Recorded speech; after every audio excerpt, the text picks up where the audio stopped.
This is Lindsay Mann from cloud9stamfers.com, and first of all, look at how beautiful my nails look with this card.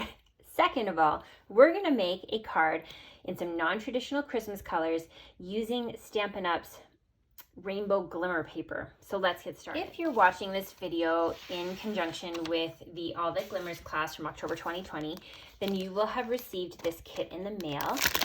And I've coordinated for you designer series paper to your glimmer paper, so your colors might be different than this. But because I'm using the extra thick cardstock, I've just already scored your paper for you, so it makes it easy for you to fold it. And we're going to bring in the wood side of the designer series paper, and we're going to add that to your card front. So just give it some adhesive. And I like to use my grid paper on this, but then you can just line that up.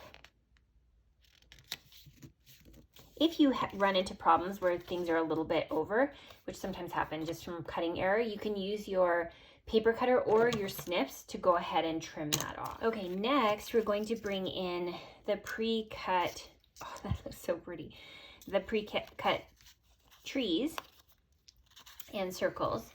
So the first thing I would recommend doing is adding your dimensional to the back of your gray piece. And then you're going to layer that onto your vellum. And that'll make it easier for you to be able to see where to put your adhesive so that it's not showing through the vellum.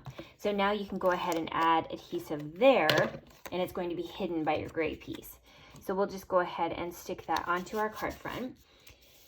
And you have a white piece, and you're going to put your Christmas greeting on. Again, I'm bringing in the stamp set Itty Bitty Christmas. It is a great all-around Christmas greeting. It's got a little bit of everything. And you're going to use your memento to stamp your greeting. So this is Joy to the World. So delicate. And then while we're just giving that a second to dry, because it is on shimmer cardstock, you're going to use your Take Your Pick tool, and you're going to pop out any of the pieces that are left in your glimmer paper. This is what it looks like when you've got all the pieces poked out. So next we're going to add the greeting onto your card. So just use a bit of adhesive on the back, and then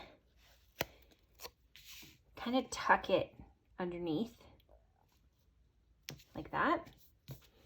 And then I would recommend using glue dots to adhere this, just because it's really hard to get the adhesive onto the back with all the holes. So find some pieces that are a little thicker, and then use your adhesive, your glue dots to stick that on. So this is going to go behind like that. And then this one, we do have a little bit wider places, so you can use your mini dimensionals. And I'd recommend sticking 2 on, so just kind of find the places that are a little bit wider and layer those pieces in there like that. And now we can move that just up a little bit so that you can see your greeting. There we go. So you have some white thread, and again, if you have a ribbon tire, you can use this, or you can use a fork. You're going to put it on the opposite side of the pegs, switch hands. The bottom piece goes through at the top, and the other piece goes through at the bottom. You're going to give it a tug and tie a knot. Slide it off, and you have a bow to add to your tree, and I again would use a glue dot for that. So sometimes I just go ahead and roll it off with my thumb, and then I can stick it down onto the tree and then throw the ribbon on top, and then just use your scissors to go ahead and trim off the excess like so. And then the last step is you're going to bring in some rhinestones and add those to the top of your vellum like that. So I love that it's just a really fun, happy, non-traditional Christmas color to be able to show a bright and cheery card. Have fun crafting.